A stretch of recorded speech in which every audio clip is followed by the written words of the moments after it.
lorsque viendra le Paraclet que je vous enverrai d'auprès du Père. Au nom du Père et du Fils et du Saint-Esprit, ainsi soit-il. Mais bien, chers frères, il appartenait au Nouveau Testament de révéler pleinement le Saint-Esprit, et encore le fit-il progressivement après la révélation du Père et du Fils. Le bon Dieu devait s'adapter à l'esprit encore grossier des Juifs et tenir compte des tentations encore vivaces de polythéisme. Cependant, dès l'Ancien Testament, dès l'Ancienne Alliance, le bon Dieu n'a pas manqué de préparer les esprits, de poser des jalons en insistant à plusieurs reprises sur la grandeur, la puissance, la fécondité de son esprit. Les Juifs ne voyaient alors dans cet esprit que Dieu lui-même, dans sa nature, et non une personne divine, non la troisième personne de la Sainte Trinité. Mais il n'empêche, un jour viendrait où les allusions seraient comprises, un jour arriverait où la clarté se ferait dans les intelligences. Un jour viendrait où la révélation du Saint-Esprit serait explicite. Mais voyons déjà comment, dans l'Ancien Testament, sous forme discrète, allusive, cette révélation s'est faite au sujet du Saint-Esprit. Qu'est-ce que le Saint-Esprit le Saint-Esprit nous apprend de lui-même dans l'Ancien Testament. Tout d'abord, pour une langue hébraïque, grecque ou latine, le terme d'esprit signifie avant tout le souffle et au-delà la vie. On en a une trace dans notre langue française lorsqu'on parle de respiration, d'inspiration, d'expiration. Il y a cette idée de souffle, mais aussi de vie, de ce souffle de vie. Parler de l'Esprit de Dieu, c'était donc annoncer de manière voilée, parler d'un souffle de Dieu, c'était annoncer de manière voilée que le Saint-Esprit est un souffle de vie. On le voit déjà aussi dès la Genèse, lorsque Dieu souffla en Adam pour lui communiquer la vie. Et on retrouve cette idée dans le Nouveau Testament, dans ce passage de Saint Jean, le vent souffle où il veut et tu entends sa voix, mais tu ne sais d'où il vient ni où il va, ainsi en est-il de quiconque est né de l'Esprit. Vous voyez cette idée de souffle, cette idée de naissance et de l'Esprit. Naître de l'Esprit, c'est une expression que notre Seigneur utilise en parlant à Nicodème, naître de l'Esprit. C'est donc naître à une autre vie que celle que l'on possède déjà. C'est une vie nouvelle, c'est une vie spirituelle, une vie surnaturelle. Et donc ici, d'emblée, quoique de manière encore discrète, la troisième personne, qui s'appelle l'Esprit Saint, est révélée comme source de vie. Et c'est ainsi que toute vie surnaturelle, toute une vie nouvelle dans l'ordre de la grâce lui est attribuée. Peut-être pensez-vous à l'enfant qu'on sort des fonts baptismaux ou au pénitent qui se relève absous de ses péchés mortels. Sans doute, mais il faut aller plus loin. Toute œuvre surnaturelle dans l'Église, toute œuvre de vie donc dans l'Église même, vient du Saint-Esprit. Non que les autres personnes de la Sainte Trinité n'y aient de part, mais la sanctification, œuvre d'amour, est attribuée, appropriée au Saint-Esprit. Une deuxième image du Saint-Esprit qu'on retrouve dans l'Ancien Testament et qui va se retrouver dans le Nouveau Testament, c'est l'eau. Pour qu'on comprenne l'importance, il faut se rappeler que la révélation a été faite à un peuple du désert. Plus qu'en France, l'eau est là-bas une bénédiction, un bienfait du ciel dans tous les sens du terme. L'eau est signe de nouveau de vie, mais pas seulement. Elle signifie, comme partout ailleurs, la purification. Quand la poussière du sable recouvre toute chose et que l'eau y tombe en abondance, cette eau va chasser cette poussière, cette eau va laver. Ainsi en est-il de l'Esprit Saint. Il lave les âmes, il purifie du péché. Et dans l'Ancien Testament, on parle de cet esprit justement qui va purifier comme l'eau du péché. Alors on comprend mieux dans le Nouveau Testament cette parole de Jésus-Christ de nouveau à Nicodème: s'il ne renaît de l'eau et de l'esprit, nul ne peut entrer dans le royaume des cieux. Quand notre Seigneur parle à Nicodème, il parle à un juif, un instruit pour lequel ces images de l'eau, du souffle, de l'esprit, de la naissance résonnaient. C'était des images familières, instructives. Et à ce propos, remarquez également le lien que notre Seigneur établit entre la conversion des pécheurs et le Saint-Esprit. Recevez l'Esprit Saint, dit-il aux apôtres en soufflant sur eux. Recevez l'Esprit Saint. Ceux à qui vous remettrez leurs péchés, ils leur seront remis. Oui, idée de souffle, de vie, la vie de la grâce, mais idée aussi de purification. Eh bien, il faut relier aussi ces deux images du vent, du souffle et de l'eau.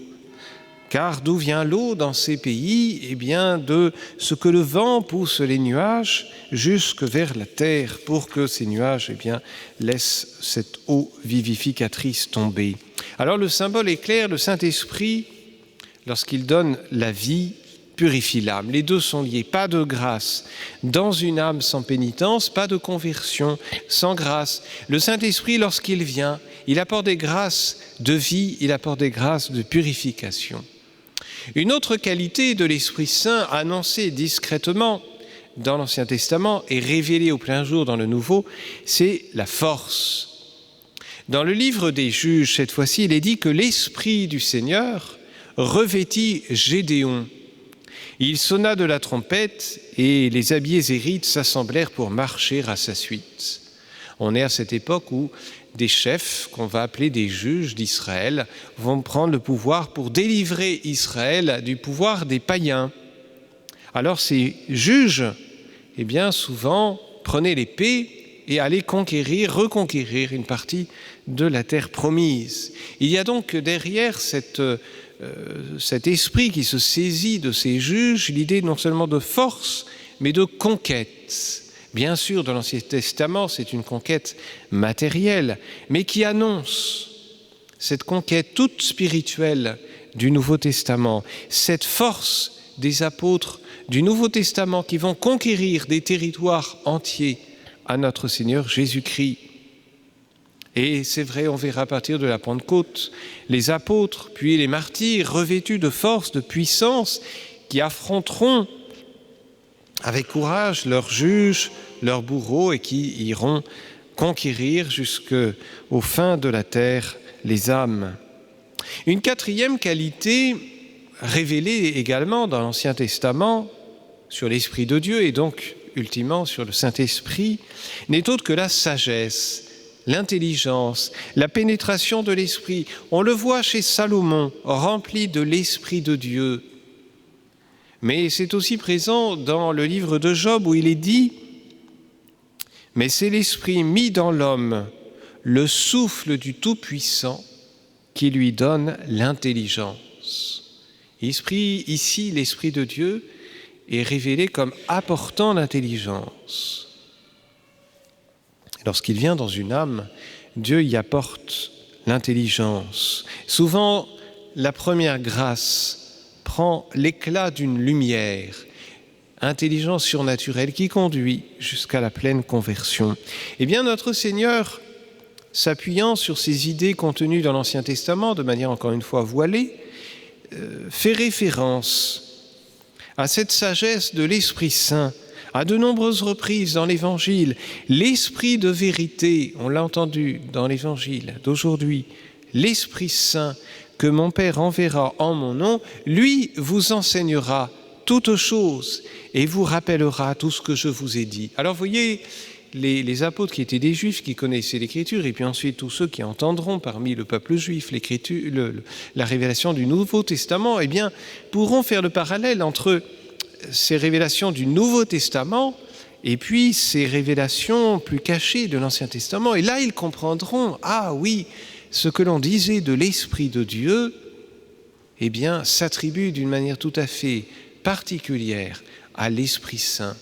Cette force qui se saisissait encore de Samson pour déchirer le lion, comme dit le livre des Juges, l'esprit de Yahvé, c'est si Samson, cette eau, qui venait du souffle, ce souffle de vie qui anima Adam, tout cela, c'était des images anticipatrices de la révélation du Saint-Esprit. Enfin, dernière qualité que l'on peut noter dans l'Ancien Testament au sujet de l'Esprit Saint, c'est qu'il est le grand ouvrier de la création. L'Esprit planait au-dessus des eaux dans la Genèse. Et de même, et c'est un psaume que l'on récitera toute la semaine prochaine à partir de la fête de la Pentecôte, il y a ce verset « Tu envoies ton souffle et ils sont créés et tu renouvelles la face de la terre. » Cet esprit de recréation,